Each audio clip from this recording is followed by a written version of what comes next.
At nandito rin po sa Manila North Cemetery ang ating kasamang si Claire Delphine. Claire, kumusta ang kalagayan dyan sa iyong pwesto?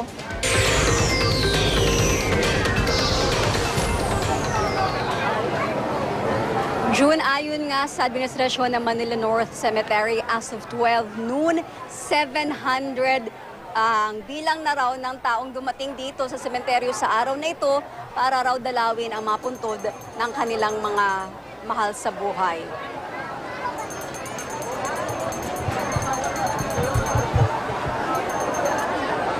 Bata't matanda, di na inalintana ang siksikan ng mga tao sa sementeryo, tiyaga sa pila sa inspeksyon bago makapasok. Lalong mahigpit sa seguridad ngayon, kaya mahigpit ding ipinatupad ang pagbabawal sa lahat ng deadly weapons. Mga bagay na matulis, maging ang mga tinidor, mga bagay na nakakasunog at iba pa. Bantay sarado pa rin ang mga gwardya, tanod at mga pulis. Sa kanilang itinayong police booth, nakatutok din sila sa kuha ng mga CCTV camera na nakakalat sa iba't ibang lokasyon sa sementeryo. Tuloy pa rin ang pagbibigay ng libreng serbisyo ng public service booth ng GMA Network. Libre ang tubig inumin dito, meron pa ring charging station at ang mga identification tag para sa mga bata. Required kasi ito sa bawat batang papasok sa sementeryo.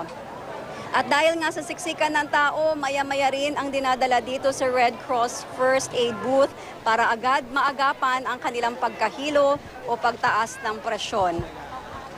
Napapagod na ako.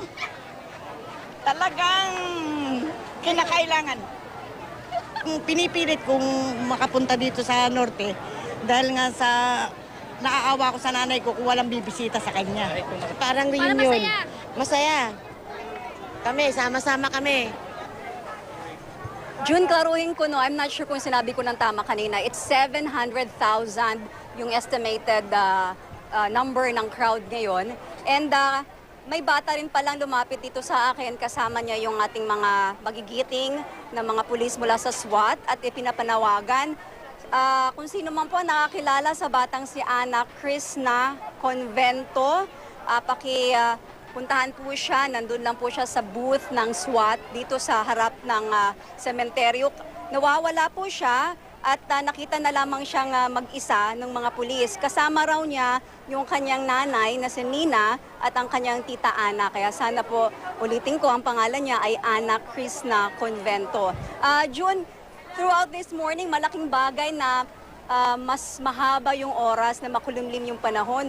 Malaking bagay ito para maibsan o malesen yung discomfort at stress ng mga tao who have to go through this kind of crowd na talagang masikip at mainit.